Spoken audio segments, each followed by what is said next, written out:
Olá, paz do Senhor, seja muito bem-vindo. Está entrando no ar o programa Escola Bíblica Dominical. Queremos desde já agradecer o carinho da sua audiência e convidá-lo a estar conosco ao longo desta programação. Lembrando que esse programa faz parte da Superintendência de Ensino da Igreja Evangélica Assembleia de Deus Ministério São José dos Pinhais, tem como presidente pastor Ival Teodoro da Silva. E o nosso desejo é que você seja abençoado através desta programação.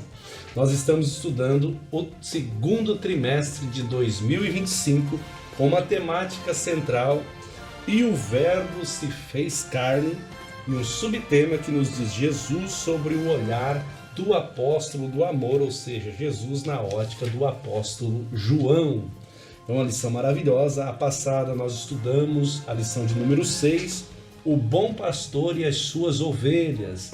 E esse vídeo ele está disponível no nosso canal no YouTube. Você acessando Escola Bíblica Dominical SJP, você terá acesso ao conteúdo da lição de número 6, bem como as anteriores e mais uma dezena de vídeos lá que você pode usar como base de estudo e também aplicar na sua vida. Hoje, lição de número 7, nós vamos estudar Eu sou a ressurreição e a vida. Palavras do nosso Senhor e Salvador Jesus Cristo. Então, a lição de número 7, e nós temos para comentar essa lição hoje a presença do evangelista David Bruver. A paz do Senhor, evangelista David. Pai do Senhor, pastor Valcir, Pai do Senhor Thelma, Pai do Senhor a todos, irmãos, irmãs e colegas que estão nos assistindo. Eu desejo que essa aula de hoje venha a ser uma bênção para a sua vida. Muito bem, e também a professora Thelma Guedes. Paz do Senhor, Thelma. Paz do Senhor, pastor Valcir, paz do Senhor, pastor David, paz do Senhor, amados irmãos e alunos que nos acompanham pela TV Mão Amiga, e que você venha a ser edificado mais uma vez por tudo aquilo que será falado aqui através dessa aula da Escola Bíblica Dominical. Glória a Deus, né? Então, lição de número 7, quando Jesus vai dizer eu sou a ressurreição e a vida, nós vamos já para a leitura dos conteúdos da lição, né? Textual, verdade prática, leitura bíblica, né? Se você quiser e puder, nos acompanhe, sempre com aquele propósito dessa pré-aula de levar um pouco mais de conteúdo e conhecimento para você que vai preparar a sua aula, que vai estudar devocionalmente a lição da Escola Bíblica Dominical, e para você que gosta, né, desse estudo sistemático. Então seja muito bem-vindo, e nós vamos então à lição de número 7, eu sou a ressurreição e a vida. Textual, evangelista David. Textual: disse-lhe Jesus, eu sou a ressurreição e a vida, quem crê em mim, ainda que esteja morto, viverá. João, capítulo 11, versículo 25. A verdade prática, professora Thelma. Diz assim: o Senhor Jesus Cristo é a ressurreição e a vida, e por essa razão temos a garantia de que um dia teremos um corpo glorioso como o dele. Que maravilha, interessante, né? A garantia de que um dia teremos um corpo glorioso. Nós vamos aprofundar isso no decorrer da lição, mas é muito interessante esse assunto. Os objetivos da lição, que são 3, né? Nós vamos lá. O primeiro é identificar o propósito de Jesus no milagre da ressurreição de Lázaro, evidenciando a glória de Deus. O segundo objetivo, analisar de que forma o diálogo entre Jesus e Marta reforçou e solidificou a fé da irmã de Maria. E o terceiro objetivo, apresentar a doutrina bíblica da ressurreição do corpo, evidenciando a sua importância para a esperança cristã na vida eterna. Esses são os objetivos que queremos alcançar com esta lição. E a leitura bíblica em classe, ela está no Evangelho de Jesus Cristo, segundo escreveu João. O capítulo é o de número 11, versículos 14, versículos 15, versículos 17 ao 21 e também os versículos 23 ao 27. Vamos à leitura. Então Jesus disse-lhes claramente: Lázaro está morto, e folgo por amor de vós de que eu lá não estivesse, para que acrediteis. Mas vamos ter com ele. Chegando, pois, Jesus achou que já havia 4 dias que estava na sepultura. Ora, Betânia distava de Jerusalém quase 15 estádios. E muitos dos judeus tinham ido consolar a Marta e a Maria acerca de seu irmão. Ouvindo, pois, Marta que Jesus vinha, saiu-lhe ao encontro. Maria, porém, ficou assentada em casa. Disse, pois, Marta a Jesus: Senhor, se tu estivesses aqui, meu irmão não teria morrido. Disse-lhe Jesus: teu irmão há de ressuscitar. Disse-lhe Marta: eu sei que há de ressuscitar na ressurreição do último dia.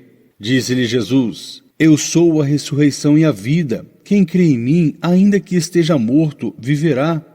E todo aquele que vive e crê em mim nunca morrerá. Crês tu isso? Disse-lhe ela: sim, Senhor, creio que tu és o Cristo, o Filho de Deus, que havia de vir ao mundo.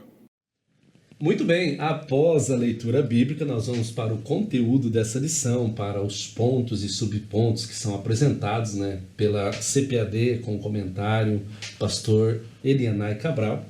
E pensando hoje nessa lição de número 7, quando Jesus disse: eu sou a ressurreição e a vida, já deixando uma reflexão de início para você.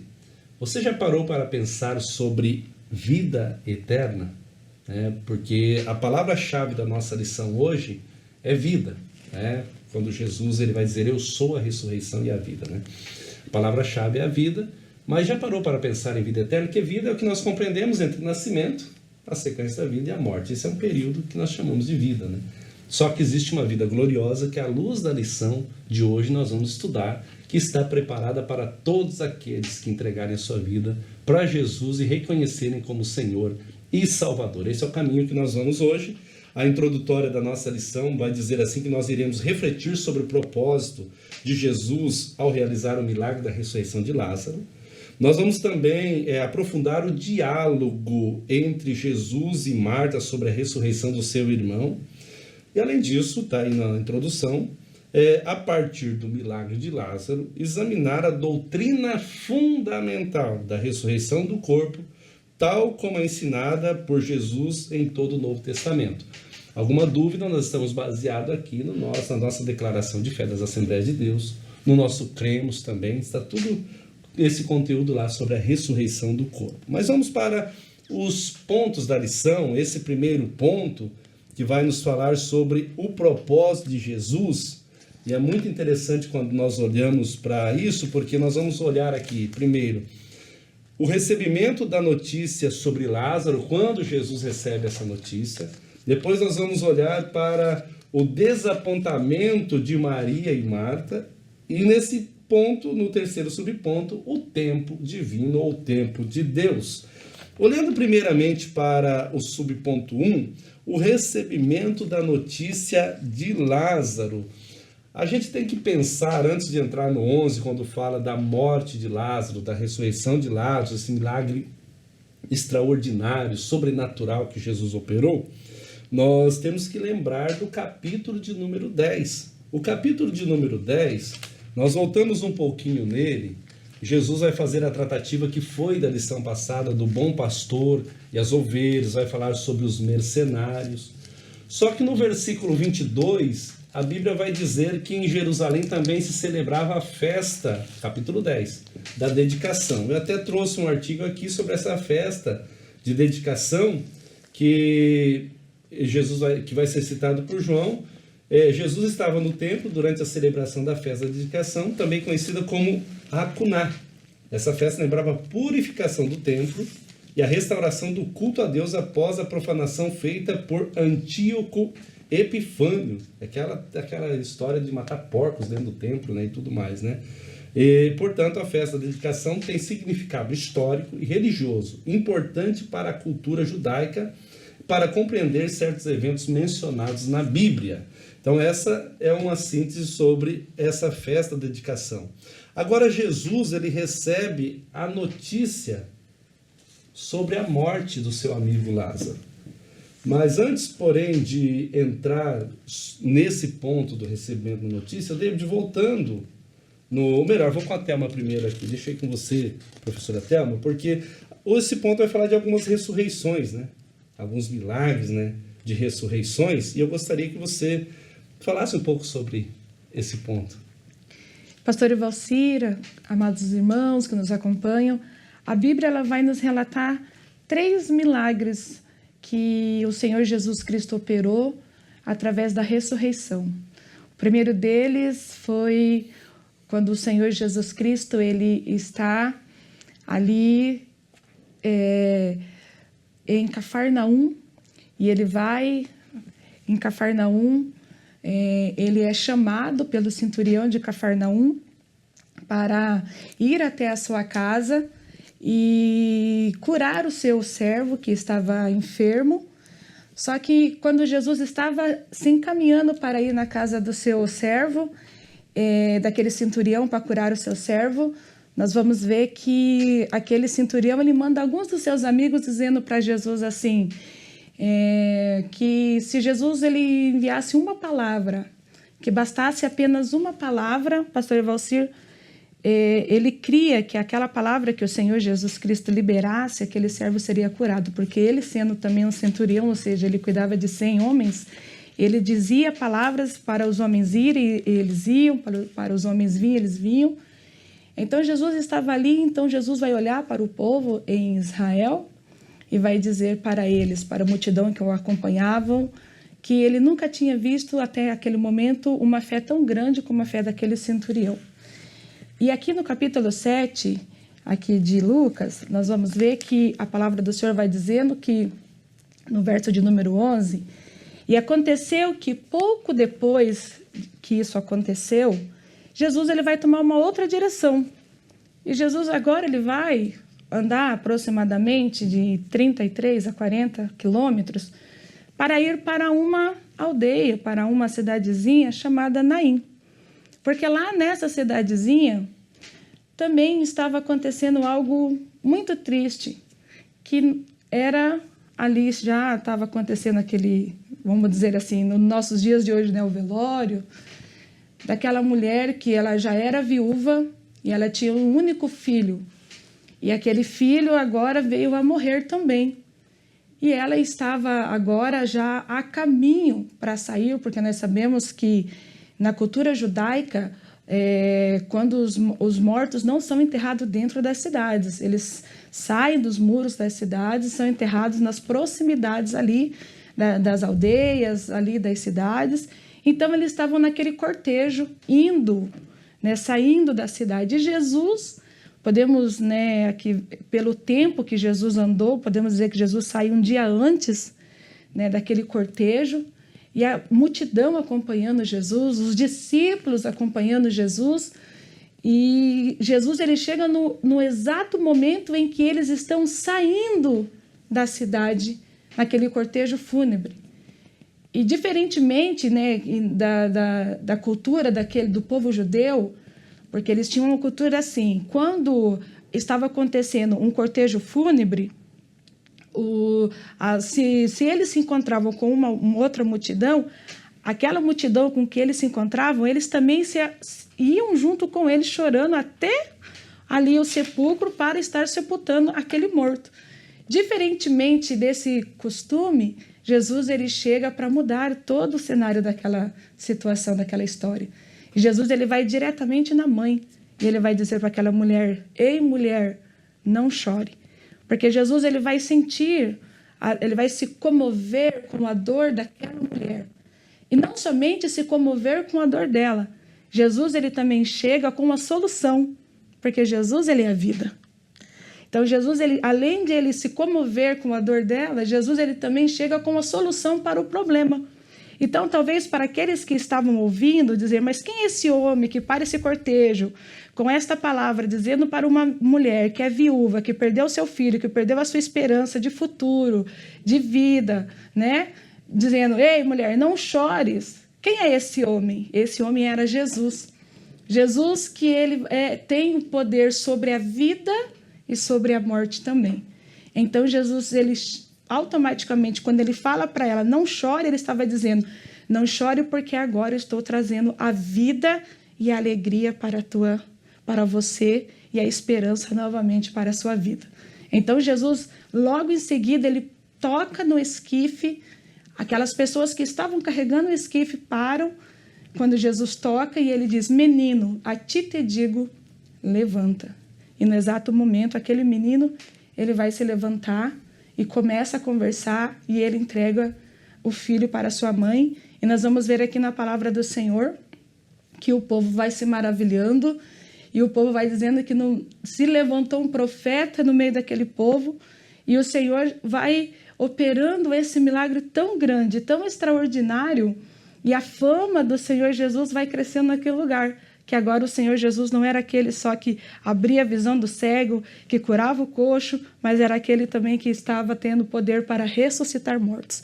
Esse foi o primeiro milagre que Jesus operou ali, né, em Naim. O segundo, né, logo em seguida, foi na filha de Jairo. Nós vemos esse milagre que é tão pregado dos nossos dias, né, que é tão falado dos nossos dias, que vai, né, quando Jesus, né, ele sai ali do barquinho, ele recebe Jairo desesperado, porque a sua filha de 12 anos estava terrivelmente moribunda, doente, e aquela mulher também está ali no caminho, e nós sabemos que o atraso, né, do Senhor Jesus, que foi interrompido por aquela mulher, faz com que aquela menina que estava doente agora morre, né? E o Senhor Jesus, quando está terminando de falar com aquela mulher, liberando aquela mulher, lá vem os da casa de Jairo dizendo: ei, não atormente mais o mestre, porque não tem mais o que fazer.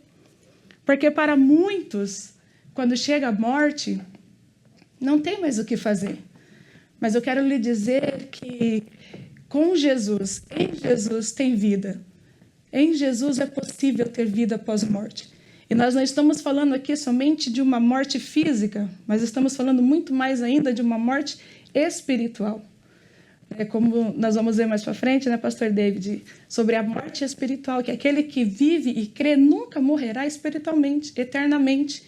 Porque o Senhor, ele veio para isso. Então, ele já foi dando os seus sinais de que, se nós cremos, ele tem poder de ressuscitar aquele que já morreu fisicamente, mas ele também veio para, né, não permitir que nós venhamos provar da segunda morte com o seu sacrifício na cruz do Calvário, ressuscitando ao terceiro dia, para nos dar o direito, né, e não permitir que nós venhamos passar por uma morte eterna, porque essa morte desse nosso corpo físico vai ser uma passagem para a vida eterna, onde viveremos eternamente com o nosso Deus.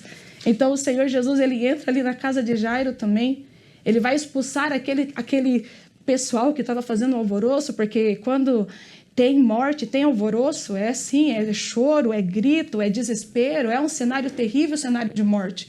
Mas Jesus chega para colocar fim no caos. Aonde Jesus chega, o caos vai embora. E Jesus, ele vai expulsar aquele povo, vai ficar com ele Pedro, Tiago, João e os pais da menina. Vai dizer que a menina não estava morta, mas estava dormindo, porque ela era a condição que Jesus já estava vendo ela, porque o Senhor, dali a minutos, Jesus iria ressuscitar. E aí o Senhor Jesus vai lá e ele vai dizer para a menina, né, Talita tacumi. E ela vai ressuscitar novamente, vai pedir comida, vai pedir para os pais alimentar ela, e novamente o nome do Senhor Jesus é glorificado. E nessa ocasião o Senhor Jesus vai pedir que não contassem para ninguém. Lá em Naim foi diferente, o povo aclamou. Mas na ressurreição de Lázaro, na ressurreição da filha de Jairo, o Senhor Jesus vai pedir que não contem para ninguém. Por quê? Porque Jesus estava ali no lugar e o Senhor Jesus ainda tinha muito o que fazer. Então o Senhor, ele precisava dar continuidade no seu ministério. E Jesus, ele pede para não contar. Mas como não contar um milagre tão poderoso, né, pastor Valcir? Como não contar? E depois nós vamos ter aqui o último, a ressurreição de Lázaro, que foi, já é um outro contexto, e esse contexto ele engloba o Senhor aumentando a fé de toda uma aldeia que tinha uma fé limitada. Então, são muitas lições que nós tiramos dessa ressurreição de Lázaro, que nós vamos ver mais para frente, que vai também mostrando para nós sobre a ressurreição e a vida eterna também com o nosso Senhor Jesus Cristo, e aonde você, que talvez você está pensando que a tua vida vai acabar quando o teu corpo físico vir aqui morrer, não vai acabar. Se você estiver com Jesus Cristo, tem uma vida eterna garantida, e o teu corpo será transformado num corpo glorioso, como o do Senhor Jesus. Glória a Deus, né? Que bênção, Deus seja louvado por isso. Então olhamos para essas ressurreições. Evangelista David, tem outro assunto interessante para se pensar aqui nesse primeiro subponto, é que Jesus, outra vez tentaram prender Jesus, lá no capítulo 10, No versículo 40 vai dizer, novamente Jesus se retirou para além do Jordão, né? Então ele se retira outra vez, quer dizer, já havia saído algumas vezes. Eu gostaria que você comentasse sobre isso. Pois bem, em João capítulo 10, versículo 40, até separei aqui um versículo e também um comentário, que diz assim, ó, e retirou-se outra vez para além do Jordão, para o lugar onde João batizava, no princípio ali ficou. A expressão outra vez chama a atenção a vários comentaristas. Apontam que ela refere-se a um padrão anterior na vida e ministério de Jesus. Eu separei aqui algum comentarista, por exemplo, como Barclay, Wiersbe e F.F. Bruce, que comentam muito bem o Evangelho de João, e eles vão ter uma visão, uma leitura sobre esse texto da seguinte maneira. Barclay, por exemplo, destaca que Jesus voltou ao lugar onde o ministério dele começou, junto ao Jordão, onde João Batista batizava. Esse retorno é visto como uma forma de refúgio e reflexão, longe da oposição crescente em Jerusalém. Então Jesus volta ao início, pastor Evalcir, talvez para buscar forças e lembrar-se do propósito do Pai. O comentarista Wiersbe, ele vai dizer assim, ele sugere que a outra vez se refere ao fato de que Jesus já havia se retirado anteriormente da Judéia para a Pérea, ao leste do Jordão, quando a perseguição aumentou, conforme está em João, capítulo 1, versículo 28, e também no capítulo 3, versículo 22. Ele já havia estado ali antes, e agora volta afastando-se dos líderes que buscavam matá-lo. O F.F. Bruce vai dizer o seguinte, que o uso de outra vez implica um padrão de movimento estratégico de Jesus. Sempre que a hostilidade em Jerusalém atingiu um ponto crítico, Jesus se retirava não por medo, mas por estar seguindo o tempo do Pai. Isso é muito importante, né? A retirada é tanto prudente quanto providencial, ainda que não era chegada a sua hora. Carson vai dizer que a retirada remete não apenas a um local físico, mas também a uma ligação simbólica com o ministério de João Batista, que pregou ou preparou melhor o caminho. Jesus volta ao começo como um marco espiritual. É um movimento intencional, reforçando que João testificou a verdade e que muitos creriam em Jesus ali. Quais são então as outras vezes? Por exemplo, em João capítulo 1, versículo 28, onde João batizava em Betânia, além do Jordão, e Jesus foi batizado. João capítulo 3, versículo 22, diz que Jesus passou tempo na Judéia com os discípulos, depois retirou. E João capítulo 4, versículo 1 ao 3, Jesus saiu da Judéia e foi para a Galileia devido à pressão dos fariseus. Em resumo, a expressão outra vez em João 10 e 40 aponta para retiradas anteriores estratégicas de Jesus diante da oposição e também para o retorno ao início de seu ministério, destacando a prudência, cumprimento do tempo divino e ligação com o testemunho de João Batista. Então esses são os comentaristas que ele traz essa ideia de outra vez. Então Jesus esteve ali várias vezes e, em resumo, seria para esse fim, né? Por prudência, por cumprimento do tempo divino e ligação com o testemunho de João Batista. Muito bem. É interessante olhar para esses pontos, e a gente está caminhando aqui com a lição de número 7, né, quando Jesus disse, eu sou a ressurreição e a vida, e nós estamos olhando para o primeiro ponto, o propósito de Jesus, e esse subponto aqui, que é essa notícia, né, esse recebimento, né, de notícia. Agora, professora Thelma, o segundo subponto, o desapontamento de Maria e Marta. A pergunta que me intrigou aqui, né, ficou no meu coração, é: Jesus pode nos desapontar, né? Dentro das nossas perspectivas, sim, né? Porque na ótica e a perspectiva de Maria e Marta, a notícia chegaria a Jesus e Jesus viria rapidamente. Então, assim, eu até anotei aqui, a esperança dela é que Jesus viesse rápido, mas Jesus não veio. Então, explique para nós isso. Exatamente. Jesus pode nos desapontar na nossa perspectiva, como o senhor falou, porque a nossa urgência, nós queremos algo rápido. E exatamente por conta desse distanciamento, que Jesus foi se distanciando, Jesus foi para um lugar chamado Pérea. Jesus estava ali em Pérea E aproximadamente essa distância de Pérea até Betânia dava mais ou menos de 50 a 55 quilômetros. Então, mesmo que quando Marta ela vai mandar ali aquele mensageiro para ir até Jesus, o mensageiro já de fato demoraria um tempo para chegar até Jesus. Andar aproximadamente 50 quilômetros é um tempo, dá mais de um dia né, andando, né, de estrada. E então, de fato, ela iria, de todas as maneiras, iria se decepcionar. Por quê?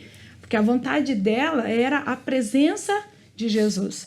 Diferentemente do centurião de Cafarnaum, ela poderia ter pedido uma palavra. Mas a convivência de Marta, de Maria e de Lázaro com Jesus, vendo o que Jesus Cristo operava, a forma como Jesus ministrava os seus milagres, e devemos lembrar que Marta e Maria não participou das outras ressurreições.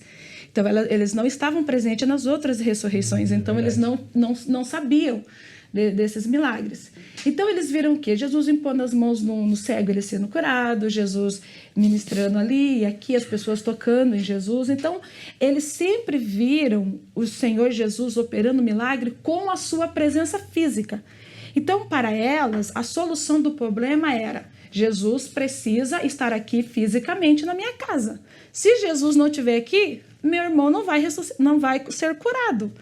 Por isso que a urgência delas era muito grande. E a decepção, no caso, o desapontamento delas foi grande. Por quê? Porque ao invés de Jesus vir com o mensageiro, Jesus manda uma palavra. Jesus manda uma resposta pelo mensageiro. Não vem no exato momento. Por quê? Porque tinha um propósito, um algo pedagógico que o Senhor Jesus queria trabalhar na vida delas, que era aumentar a fé delas, a visão espiritual delas, fazer com que elas participassem de um milagre, porque o Senhor não queria só trabalhar ali na questão de ressuscitar Lázaro, mas ampliar a visão delas para que elas vissem um Senhor Jesus que pode trazer a vida, não somente a vida, mas uma vida eterna também. Porque, afinal de contas, elas também ainda tinham aquele pensamento: todos vão ressuscitar no último dia, na ressurreição dos mortos. Era o pensamento delas também. Então, para eles, a morte seria o fim. Só que nesse interim de ida de mensageiro e de volta de mensageiro, o seu irmão ele vai morrer. E o mensageiro chega com a palavra. E é tão grande o desapontamento de Marta que ela nem analisa, pastor Evalcir, pastor David, caros alunos, a mensagem que Jesus mandou. Ela nem vai analisar, pontuar cada palavra que Jesus falou, que foram palavras poderosíssimas. Esta enfermidade não é para a morte. Olha que palavra. Era um decreto de vida. Era um decreto de vitória. E ele ainda vai dizer, olha, mas é para glória de Deus, para que o nome do Filho de Deus seja glorificado, o nome de Deus seja glorificado. Mas quando nós estamos desapontados, porque achamos que Jesus tardou em vir, nós não conseguimos entender, nós não conseguimos receber a palavra. Mas eu tenho algo para lhe dizer: Jesus nunca chega atrasado.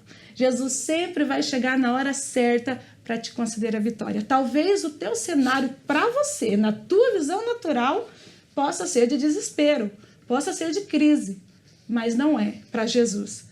Mas continue clamando, porque ele virá na hora certa para te dar a vitória. Então nós vemos aqui que Marta, ela ficou porque ela, mas o Senhor ama, o Senhor nos ama, né? Lázaro é quem tu amas, né? Ela vai dizer esta palavra para, como que se fosse condoer Jesus. Mas o Senhor Jesus, ele tem o controle, ele é soberano, ele sabe de todas as coisas, ele está no nosso amanhã. Então, ele sabe muito bem a forma de agir. E o trabalhar de Jesus não era somente ressuscitar Lázaro, mas era restaurar uma fé de toda uma aldeia e mostrar que ele é o Senhor, o Senhor Jesus poderoso, aquele que ressuscita os mortos, mas não somente da vida aqui de uma morte terrena, mas também para uma vida eterna. Glória a Deus, né? Tudo no tempo dele, né? Uma lição maravilhosa, né? Ele Tudo vem, no tempo dele. como você disse, né? Eu vou ser recorrente aqui, né? Ele vem na hora certa, não atrasa e nem adianta. Ele vem no momento exato. Pode adiantar às vezes, né? Mas atrasar jamais. Jamais. Evangelista David, então houve o desapontamento, mas o subponto 3 vai falar sobre o tempo divino, né? E esse tempo, dentro dessa linha já que a professora Thelma trouxe, né? Jesus, a própria lição vai dizer isso, a ideia do mestre aqui era dar uma experiência, até a lição traz uma experiência extraordinária. Eu sempre gosto de substituir o extraordinário pelo sobrenatural, né? Extraordinário também é bom de se usar um termo permitido na teologia, porém o extraordinário tem muita gente buscando. Mas o sobrenatural, às vezes, nós esquecemos. Mas a ideia ali era dar essa experiência, né? Com certeza. E a questão do tempo divino, ele é uma coisa que o ser humano ele não consegue entender no processo. É muito raro as pessoas que sabem esperar o tempo de Deus. Por exemplo, no versículo 6 do capítulo 11, diz assim, ouvindo, pois, que estava enfermo, ficou ainda 2 dias no lugar onde estava. Então, Jesus vai levar aproximadamente 4 dias para encontrar com as irmãs Marta e Maria. E, apesar da desilusão e da tristeza de Maria e Marta, elas iriam vivenciar uma experiência extraordinária de espera que envolveria a perda de um ente querido. Eu marquei aqui que a demora de Jesus, olha que tremendo, a demora de Jesus parece incompreensível, mas está em sintonia com o tempo de Deus. Não havia pressa, porque Jesus agia de acordo com uma agenda celestial. Então existia um tempo certo para ele chegar lá. Exato. E o tempo para Jesus chegar lá tinha que ser 4 dias, pois havia também um costume na época que se o morto, por exemplo, dormiu sorrindo, ele poderia ressuscitar no 3º dia. Então já existia um misticismo, podemos dizer assim, né, na cultura, de que se Lázaro dormiu e morreu sorrindo, ele poderia acordar no 3º dia. Então Jesus vai no 4º dia, quebra esse paradigma também aí. Bruce vai dizer o seguinte: a espera intencional acentuaria o milagre. Jesus não apenas cura, ele ressuscita mortos em estado de decomposição, provando o seu senhorio. Então, mais do que uma ressurreição, Jesus ele restaurou todos os órgãos de Lázaro, né? Hernandes vai dizer o seguinte: o atraso de Jesus não era descaso, melhor dizendo, mas um ato pedagógico, ensinando fé, paciência e confiança. Champlin, que é um dos brasileiros aí renomado, podemos dizer assim, que diz comentário bíblico, né? Ele vai dizer o seguinte: o tempo humano e o tempo divino entram em conflito. Jesus não responde imediatamente porque está agindo em uma esfera superior. Então nós não entendemos muitas vezes. Tem palavra que Deus direciona para a nossa vida, espere mais um pouquinho, né? Espere um pouco mais. E nós vemos isso mesmo, por exemplo, abrindo um parênteses aqui, pastor, olhando para Daniel. Daniel esperou uma resposta por 21 dias. Ele não parou de jejuar e nem de orar, mas ele continuou perseverando. Mas o que deixa Marta e Maria assustada é Jesus fazer elas esperarem num prazo estipulado em que Lázaro estava à beira da morte. Então o que deixa elas angustiadas é o seguinte: Jesus ele cura, qualquer enfermidade ele cura. Então se ele vir aqui agora, ele cura o nosso irmão. Então corre, Jesus, vem logo, apressa a nos socorrer. Então as mulheres ficam assim, sem, podemos assim, esperança quando Lázaro morreu, porque já passou 4 dias, Lázaro já estava no sepulcro ali, se decompondo. Então, as mulheres ali, de fato, têm esse direito, né, como um ser humano, de se desesperar, né, pastor Valcir, porque, irmãos, só quem passa por um processo entende esse desespero. O exemplo que foi citado é da filha de Jairo, que quando Jesus fala assim: Jairo, eu vou com você, Jairo, pode ir, vamos junto, vai dar tudo certo. De repente, Jairo, sabendo que a filha está quase morrendo, uma mulher com fluxo de sangue, há 12 anos sofrendo, resolve tocar em Jesus. Jesus olha para trás e pergunta: quem que me tocou? Aí os discípulos falam: Senhor, a multidão te aperta, a multidão te exprime. Aí o Senhor está dizendo: quem te tocou? Está todo mundo te tocando. E Jesus fala: calma, Pedro, calma. Quem tocou em mim foi um toque diferente. Eu senti saindo virtude de mim. Você imagina o desespero de Jairo. A filha morrendo na casa e Jesus parando para perguntar quem que tocou. Fala: meu irmão, é só quem passa esse processo para entender. Já estava quase doido já. Falou, Jesus, senhor, minha filha agora tocou, vamos embora, corre, vamos perder minha filha. Então existe um tempo, irmão. Eclesiastes vai dizer, né, que é o livro do pregador, né? Eclesiastes vai dizer o seguinte: há tempo para todas as coisas debaixo do sol. Tempo de nascer, tempo de morrer, tempo de abraçar, tempo de esperar, também tempo de agir, lógico. Mas nós temos que entender que o Kairos de Deus não é o nosso Cronos.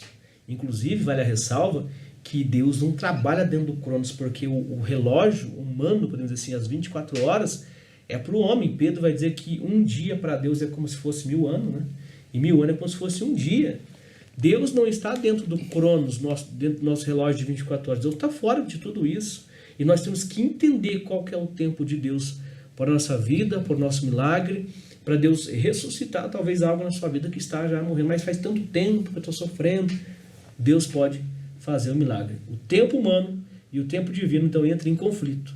Jesus não responde imediatamente porque está agindo em uma esfera superior. Pensa nisso, Jesus está acima de tudo, né? Como diz um hino muito conhecido, está acima de qualquer problema, está acima do bem e do mal. Jesus está acima de tudo, está acima de tudo. Ele é o próprio bem, né? Glória a Deus.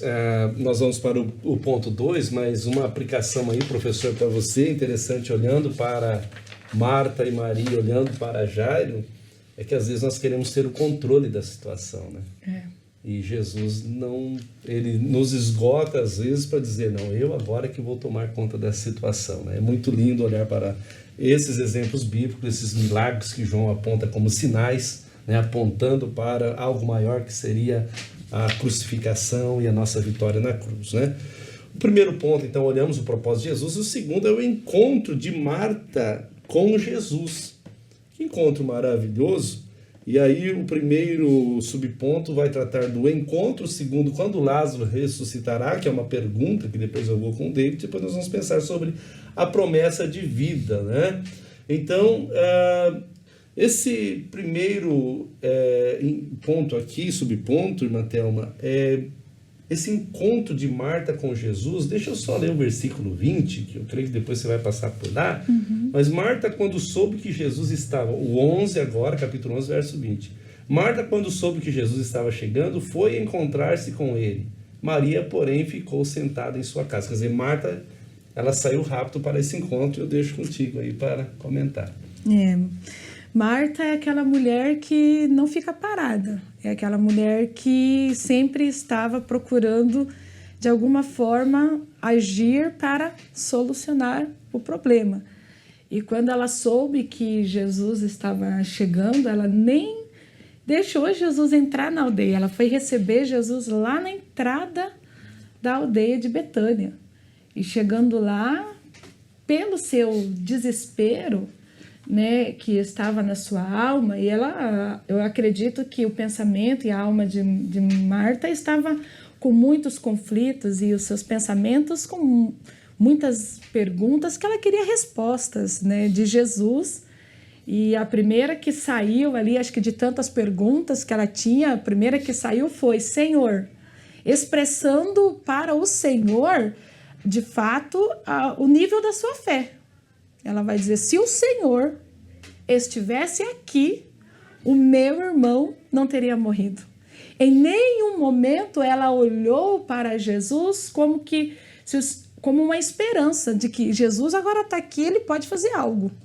Em nenhum momento. Por quê? Porque a nossa fé, o nível da nossa fé, ela também é o nível da nossa visão.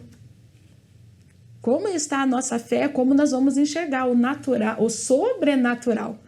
E o sobrenatural na vida de Marta estava praticamente zerado, vamos dizer assim. Olhando ela para Jesus, vendo Jesus ali na sua frente, ela não conseguiu identificar que Jesus ele tinha poder, né, sobre a morte, que ele era a ressurreição e a vida. Mas ela vai querer uma justificativa. Porque talvez o que o Senhor Jesus falasse, talvez não iria trazer o seu irmão, mas talvez iria, de alguma forma, trazer ali um alento para ela. Jesus não veio porque estava muito longe, porque não pôde vir, entende? Então, para ela, talvez no pensamento dela, ela estava pensando assim, olha, Jesus vai me dar uma explicação porque ele não pôde estar aqui.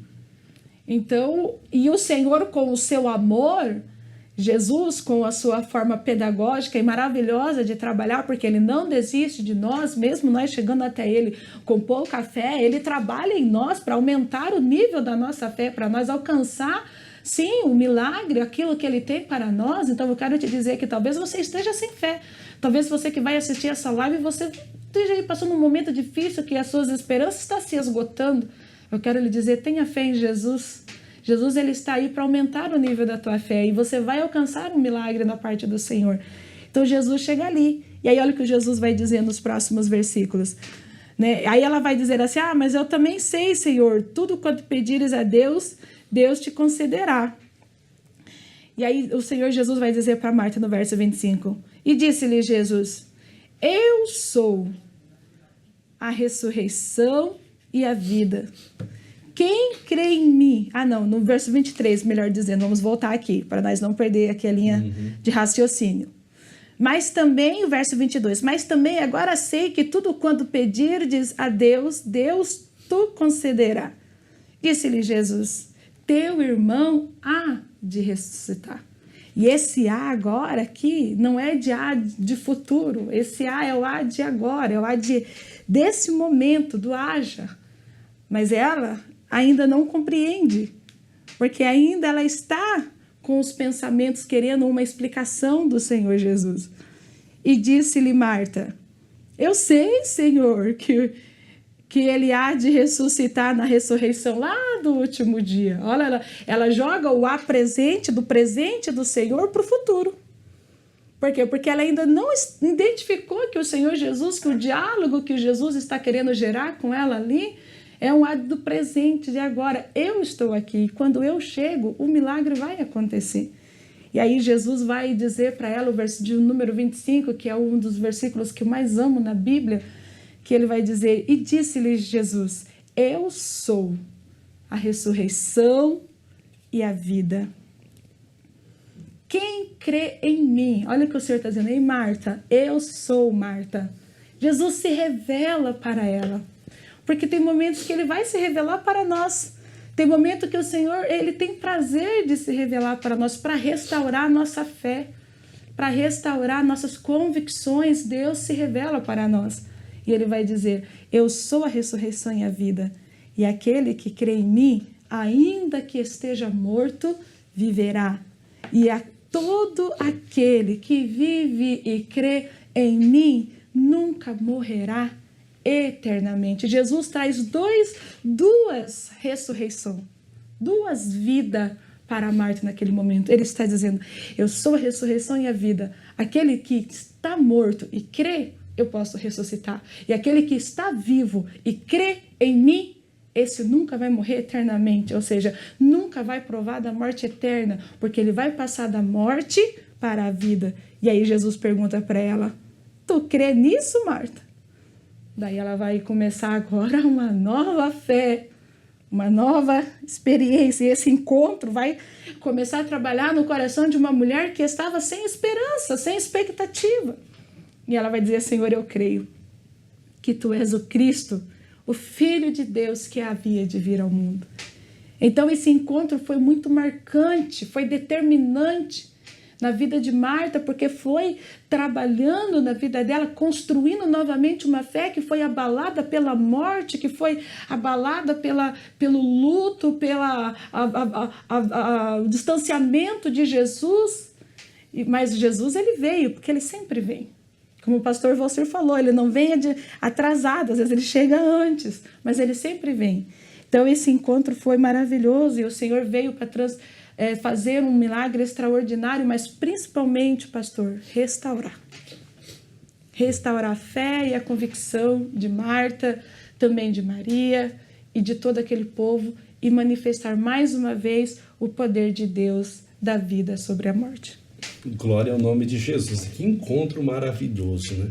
Você já deu um início, um spoiler aí sobre o segundo subponto, quando vai falar, né? Quando Lázaro ressuscitará, né? Evangelista David, é o 24, né? O verso 24, né? Quando ela vai dizer, eu sei, né? Que ele ressurgirá no último dia. Essa questão da ressurreição que eu gostaria que tu falasse agora, explicasse para nós. Muito bem. O texto é João capítulo 11, versículo 23 e 24, que diz assim: teu irmão há de ressuscitar. Marta responde: eu sei que há de ressuscitar na ressurreição do último dia. Então isso aqui já coloca alguma perspectiva da mente de Marta, né? É bem provável que Marta pensava igual os fariseus, né? Não como os saduceus, porque ela acreditava na ressurreição. Quando ela tem esse encontro com Jesus ali, Jesus fala: olha, acredita, né? O teu irmão há de ressuscitar. Ela falou: Senhor, eu confio nessa tua palavra aí. Eu acredito que o Senhor está dizendo, porque já ouvi desde criança que o meu irmão há de ressuscitar, é assim como eu vou morrer, um dia eu vou ressuscitar no último dia. Quando isso acontecer, de fato, sim, mas Jesus vai dizer para ela: eu sou a ressurreição, né? Eu sou a ressurreição. Ele muda as coisas para Marta. Carson e Bruce vai dizer assim, ó, a crença na ressurreição no último dia era comum entre os judeus, mas Jesus eleva a conversa dizendo: ele é a ressurreição agora, não apenas no futuro. Eu sou a ressurreição, Marta, agora. Só para abrir um pouco esse leque e dizer sobre Marta e Maria, lembra da certa feita que Jesus vai na casa de Lázaro e elas fazem um almoço ou uma janta ali para Jesus, não lembro agora.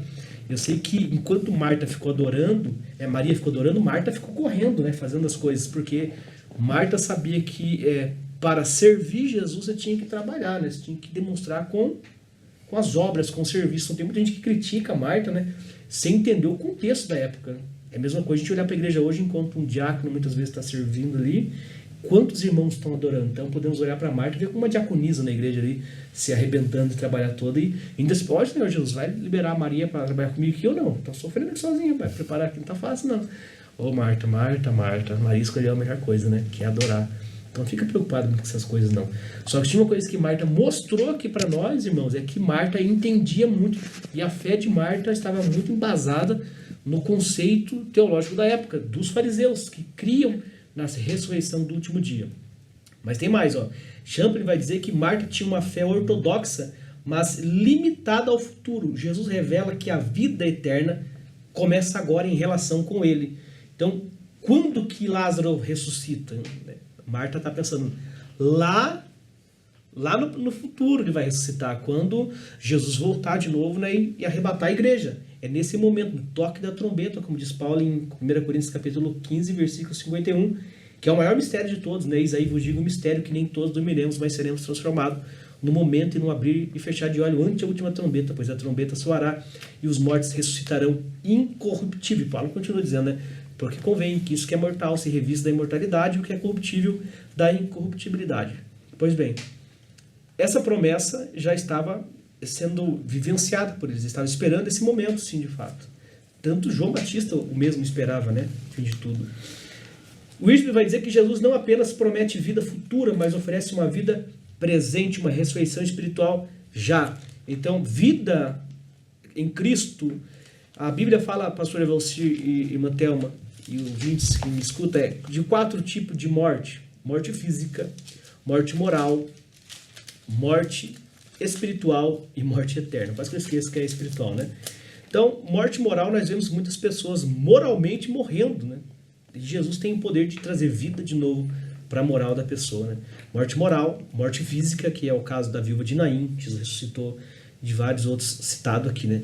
Morte espiritual é quando a pessoa não tem esse encontro com Cristo. Então, posso dizer, sem medo de errar, que todos que não têm Cristo estão mortos espiritualmente. Tanto que nós olhamos para Gênesis e vemos o seguinte: nós fomos feitos somos tricotomo, né? Corpo, alma e espírito. O cristão, ele é espiritual e corpo. Primeiro, para o cristão, é o mais importante, pastor Evalcir, o espírito. Pois se o teu espírito está bom, se o teu espírito está ligado em Deus, os desejos da tua alma não vai ser satisfazer os desejos carnais, mas sim do teu espírito. Então por isso tem que ser ao contrário, não corpo, alma e espírito, mas espírito, alma e corpo. Virou corpo, alma e espírito quando o homem caiu no jardim, né? Quando a mulher caiu, mas quando Jesus veio, restaurou, trazendo vida. Então ele traz essa vida primeiramente espiritual. Então Jesus, ele é a ressurreição para Lázaro naquele momento, né? E naquele momento ele faz a promessa ali e faz a ressurreição aí, que é algo extraordinário na vida de Lázaro. Glória ao nome de Jesus. É muito interessante, você cita espiritual e corpo, porque quando isso está equilibrado, reflete no externo, né? E aí o externo também. Muitas preocupações hoje de pessoas é o estético, o externo esquece do interno, né? Olhando para esse ponto, né? 2, o encontro de Marta com Jesus, a gente aprendeu sobre o encontro, a ressurreição de Lázaro, os tempos, né? E aí o terceiro subponto vai dizer sobre a promessa de vida. São 2 versículos importantes do capítulo 11, não mais importante do que os anteriores e não menos, né? Que é o versículo 25 e o 26, quando ele vai dizer: então Jesus declara, eu sou a ressurreição e a vida, quem crê em mim, ainda que morra, viverá. E todo que vive e crê em mim, não morrerá eternamente. Você crê nisso? É a pergunta de Jesus a Marta. Viver, existir, né? Tem gente que existe nessa terra. Mais um dia, mais uma hora, mais uma manhã, está vegetando nessa terra. Mas quando a gente olha para esse texto, dessa promessa de vida, o que Jesus quer fazer conosco é nos dar uma expectativa de vida para vivermos a plenitude do propósito divino em nossas vidas. Vivermos a autenticidade do plano de Deus, né? Já foi comentado aqui, mas é interessante olhar para o texto. Quem está vivo em Cristo, ele já tem a ressurreição, ele já tem vida eterna. Tem vida eterna. Quem morreu em Cristo, ele tem a garantia de que vai ressuscitar no arrebatamento. Olha que interessante. Quem morreu sem Cristo, já foi citado aqui, também vai ter uma ressurreição, mas para um sentenciamento. Mas aqui, Mantelma foi cirúrgica aqui, quando Jesus chega, foi: eu vou ressuscitar agora, né? Você já disse, Marta cria, ela tinha a linha de entendimento, né? Ele vai ressuscitar, sim, mas no último dia. Mas Jesus, não, Marta, né? Vamos usar nossas palavras aqui. É agora, né? O ponto traz, esse terceiro subponto traz 2 lições. A primeira, a soberania do Filho sobre a morte e a vida. E a segunda é que existe uma gloriosa vida para aquele que crê em Cristo, que é o versículo 26, que é muito interessante e, professor, vale a pena ressaltar. Olha só o que ele diz: e todo o que vive, todo o que está vivo e crê em mim não morrerá eternamente. Isso é muito profundo. Vale ressaltar aqui também que lá em João, aqui em João mesmo, né? Um pouquinho adiante, no capítulo 14, Jesus vai se declarar dizendo: eu sou o caminho, a verdade e a vida. É verdade, né? E olha que coisa linda. O próprio Jesus vai dizer, então, quem está nele tem vida. Né? Ele quer dar uma vida para nós vivermos aqui e uma garantia de vida eterna, estando nele, de ressuscitar num corpo glorioso, transformado. Glória a Deus. E estando vivo, viver essa intensidade. Né? Essa vida plena nele aqui. Exatamente, porque hoje nós vivemos uma vida tão difícil, né? Muitos vivem que ele gostaria de não viver mais, de não ter acordado. Ao invés de agradecer por estar vivo, né? Está, às vezes, se subjugando, se maldizendo, dizendo: eu não gostaria de estar. Então, é uma aplicação prática importante para se pensar. Nós estamos aí com a lição de número 7, quando Jesus declara: eu sou a ressurreição e a vida, né? E agora nós vamos aprendemos o primeiro ponto sobre o propósito de Jesus, comentamos aqui. O segundo ponto, o encontro de Marta com Jesus. E agora nós vamos para essa doutrina maravilhosa, que é a doutrina bíblica da ressurreição do corpo, né? A propósito, citando o eu sou a ressurreição e a vida, é o 5º eu sou de Jesus, né? Eu acho que eu tenho até uma anotação aqui. Isso, o primeiro, eu sou o pão da vida. O segundo, eu sou a luz do mundo. O terceiro, eu sou a porta. O quarto, eu sou o bom pastor. E agora, o 5º, eu sou a ressurreição e a vida. Ainda tem mais 2, né? Que nós vamos comentar nas lições próximas, né? Mas esses eu sou aí são muito interessantes, essas declarações de Jesus. Então eu vou contigo, evangelista David, sobre esse primeiro subponto, a ressurreição do corpo, né? Porque Lázaro, ele está morto, né? O estado de decomposição, 4º dia. Gostei da citação toda, essa mística, porque havia realmente, eu já li sobre isso, e alguns entendiam que até o 3º dia o espírito estava por cima, ou seja, esgotou-se todas as possibilidades humanas, todos os recursos, aí Jesus chega. É assim que ele faz, né? Quando o médico diz: está na mão de Deus, não tem mais o que a medicina fazer, é o horário da gente dar glórias a Deus, porque é o horário que ele entra em ação. A ressurreição do corpo. Lázaro é ressuscitado, um milagre extraordinário, que é sobrenatural, que gera fé em toda aquela aldeia, principalmente no trabalho das irmãs ali de Lázaro. Mas Lázaro, ele vai voltar a morrer, né? E eu gostaria então de deixar contigo essa ressurreição do corpo. Muito bem. Lázaro, então, já mencionamos aqui, que ele teve essa oportunidade, né, como alguns outros santos também, no livro do Evangelho de Lucas, por exemplo, quando Jesus dá o brado lá, tetelestai, está consumado, a terra devolve os seus mortos, né, que eram santos. Lázaro, quando Jesus vai pedir para rolar a pedra, tirar a pedra, e interessante isso que Deus, ele trabalha com a cooperação humana, em todos os aspectos. Poderia vir desde Gênesis até Apocalipse para mostrar para os irmãos, mas só do exemplo de Lázaro, ele vai dizer assim, tira a pedra, quer que eu faça um milagre? Faça alguma coisa, se move, se movimenta. E daí a pessoa foi lá, os homens foram lá e arrolaram aquela pedra, e Jesus dá um grito, né, dá um brado, né, ou fala, Lázaro, vem para fora. Por que ele fala Lázaro? Primeiro porque se falasse vem para fora, tivesse mais alguém ali, ia sair também. Teve que falar Lázaro, e a morte teve que dar um jeito de devolver Lázaro. O seu corpo que estava em decomposição, para quem criou o mundo, para quem criou o universo, em 6 dias, no 7º descansou, pastor Valcir, para falar Lázaro, vem para fora, e o corpo dele começar a se recompor de novo, é extraordinário, né, irmãos? Imagina a força que ocorreu ali para que Lázaro fosse restaurado, né? Então a ressurreição de Lázaro, do corpo dele ali, ele voltou a viver de novo. Porém, essa volta à vida de Lázaro não foi algo que deixou Lázaro imortal ali na terra, irmãos. Mas Lázaro, ele ficou vivendo por um período. Jesus foi perseguido por causa de Lázaro. Todos foram perseguidos por causa de Lázaro, porque Lázaro estava vivo. Porém, Lázaro morreu outra vez, assim como outras pessoas vão morrer e vai esperar o toque da última trombeta, como eu disse em 1 Coríntios capítulo 15, versículo 51. Vai ter um momento em que os mortos vão ser ressuscitados e que o que é mortal, como eu disse, se revestirá da imortalidade, e o que é corruptível da incorruptibilidade. E quanto isso que é mortal se revestir da imortalidade, e o que é corruptível se revestir da corruptibilidade, então cumprir-se a palavra tragada foi a morte pela vitória, a morte onde está a tua vitória, o inferno onde está o teu aguilhão. Ora, o aguilhão da morte é o pecado e a força do pecado é a lei. Mas graças a Deus que nos garante a vitória por intermédio do nosso Senhor e Salvador Jesus Cristo. Então ele tem poder de ressuscitar, só Jesus. Ele tem poder de trazer a vida de novo. E no fim dos tempos, irmãos, o que estiver morto vai ressuscitar, o que estiver vivo vai ser transformado em um corpo de glória e vai receber o encontro com o Mestre. Mas olha que interessante que eu marquei aqui. O corpo ressuscitado de Lázaro ainda era mortal. A ressurreição glorificada no fim será definitiva e incorruptível. Então só depois que vai receber essa incorruptibilidade, esse corpo glorificado. Hernandes Dias Lopes vai dizer que a ressurreição de Lázaro é um sinal escatológico, um prenúncio da ressurreição de todos os salvos. Então Jesus, ele vai restaurar isso, vai trazer de novo o ser humano, mas em um corpo glorificado. Isso já é uma pergunta. Vamos ser iguais nós somos ou vamos ter um corpo melhorado, né? Provavelmente vai ter um corpo melhorado. Tanto que surge algumas dúvidas, né? Quando Jesus aparece com os discípulos de Emaús, por que eles não reconheceram na hora Jesus ali, né? Sendo que ainda, aí entra aquela pergunta, né, pastor Valcir? Ali Jesus ainda não estava glorificado, mas mesmo assim já não o reconheceram, talvez por causa da pressão, né, do dia a dia.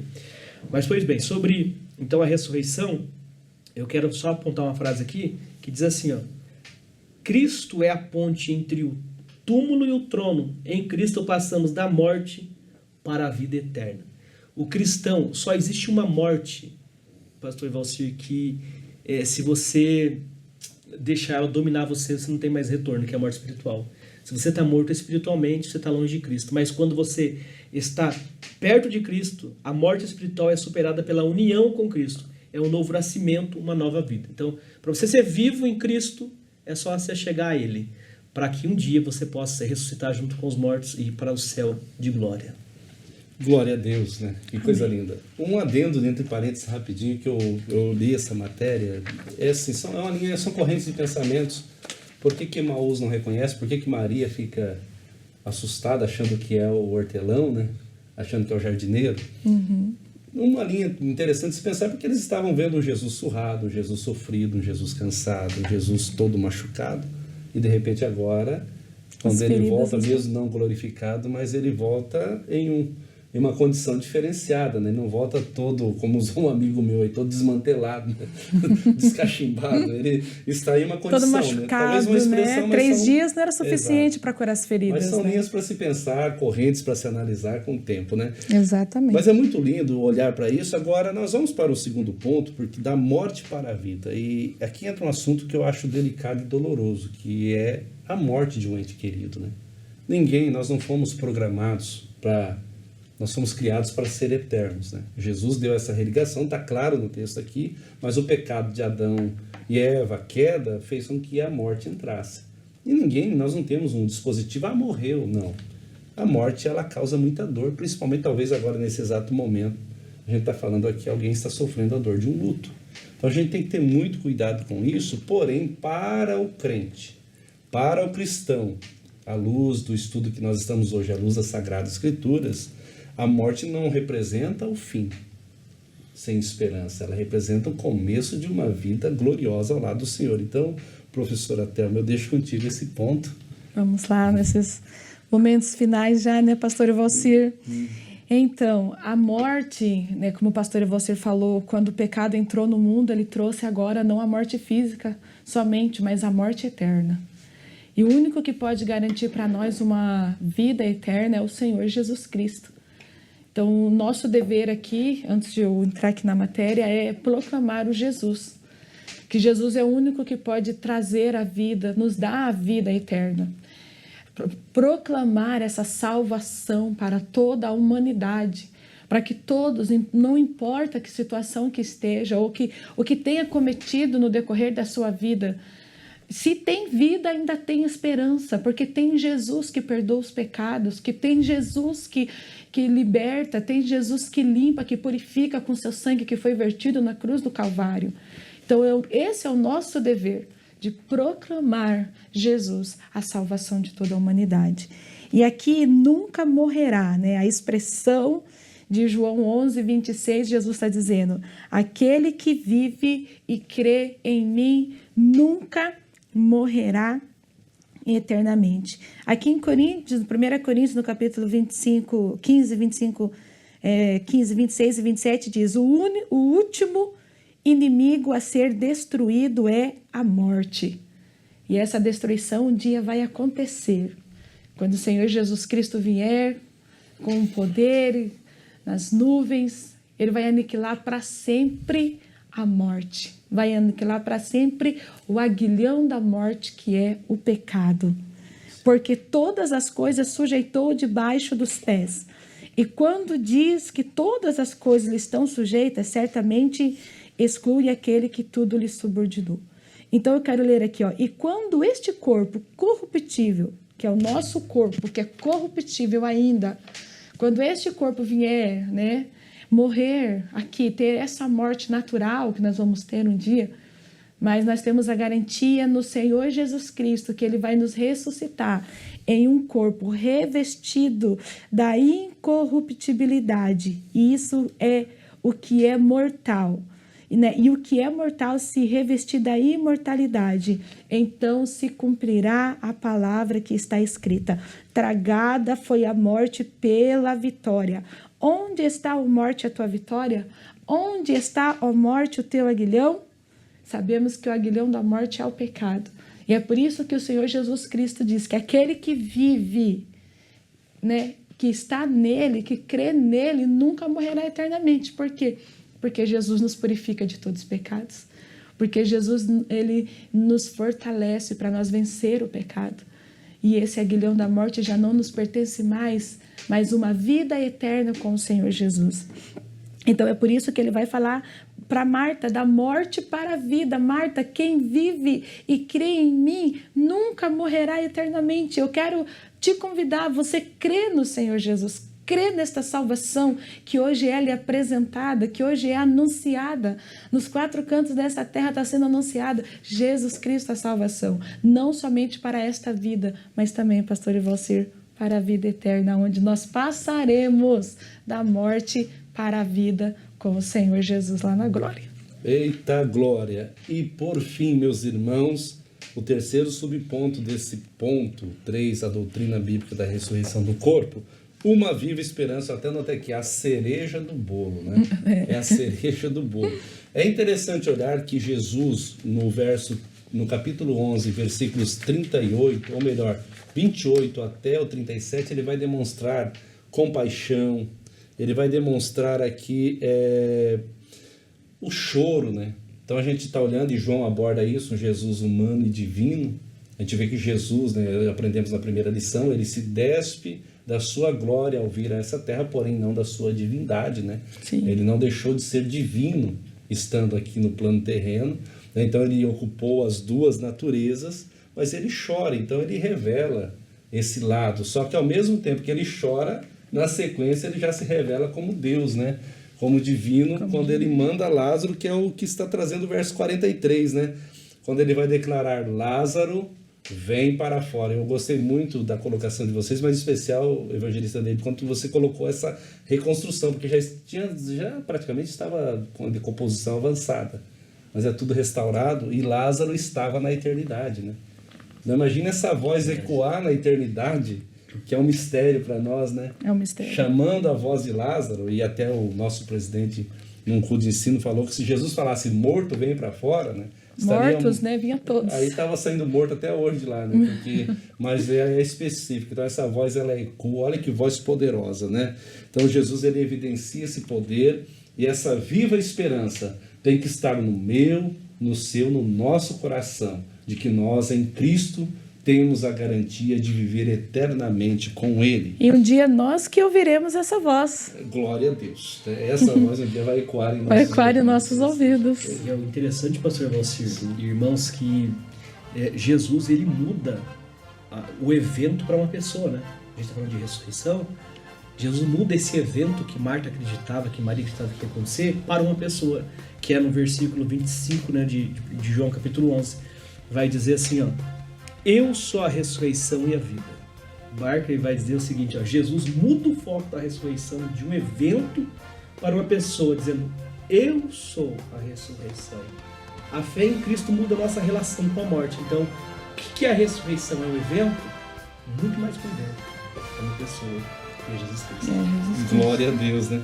Concluímos a lição, e é interessante olhar para a conclusão e pontuá-la. O milagre realizado na ressurreição de Lázaro ilustra uma verdade muito mais ampla e profunda.